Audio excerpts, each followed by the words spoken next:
ಚಾಮರಾಜನಗರ ಜಿಲ್ಲೆಯ ಯಳಂದೂರು ಪಟ್ಟಣದ ಕರ್ನಾಟಕ ಪಬ್ಲಿಕ್ ಶಾಲೆಯ ಆವರಣದಲ್ಲಿ ರಾಷ್ಟ್ರೀಯ ಹಬ್ಬಗಳ ಆಚರಣಾ ಸಮಿತಿ ವತಿಯಿಂದ 70ನೇ ವರ್ಷದ ಕನ್ನಡ ರಾಜ್ಯೋತ್ಸವವನ್ನು ಅದ್ದೂರಿಯಾಗಿ ಆಚರಿಸಲಾಯಿತು. ತಹಸೀಲ್ದಾರ್ ನಯನಾರ್ ಅವರು ಮೆರವಣಿಗೆಗೆ ಚಾಲನೆ ನೀಡಿದರು.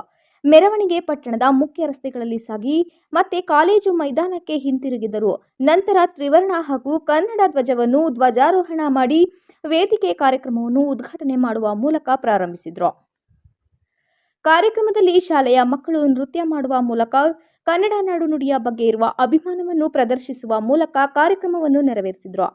ಈ ಸಂದರ್ಭದಲ್ಲಿ ಪಟ್ಟಣ ಪಂಚಾಯಿತಿ ಅಧ್ಯಕ್ಷರಾದ ಲಕ್ಷ್ಮಿ, ಉಪಾಧ್ಯಕ್ಷರ ಶಾಂತಮ್ಮ, ಸದಸ್ಯರುಗಳು, ಮುಖ್ಯಾಧಿಕಾರಿ ಮಹೇಶ್, ಕ್ಷೇತ್ರ ಶಿಕ್ಷಣಾಧಿಕಾರಿ ಮಾರಯ್ಯ, ಬಿಆರ್ಸಿ ನಂಜುಂಡಯ್ಯ, ಯದುಗಿರಿ, ರಮೇಶ್, ತೋಟಗಾರಿಕಾ ಇಲಾಖೆ ಪ್ರಾಂಶುಪಾಲರಾದ ರಮೇಶ್, ಶಾಲೆಯ ಶಿಕ್ಷಕರು, ಮಕ್ಕಳು, ಕನ್ನಡಪರ ಸಂಘಟನೆಯ ಸದಸ್ಯರುಗಳು ಹಾಗೂ ಇಲಾಖೆಯ ಸಿಬ್ಬಂದಿಗಳು ಹಾಜರಿದ್ದರು. ವರದಿ ಮನೋಜ್ ನಾಯಕ್, ಚಾಮರಾಜನಗರ.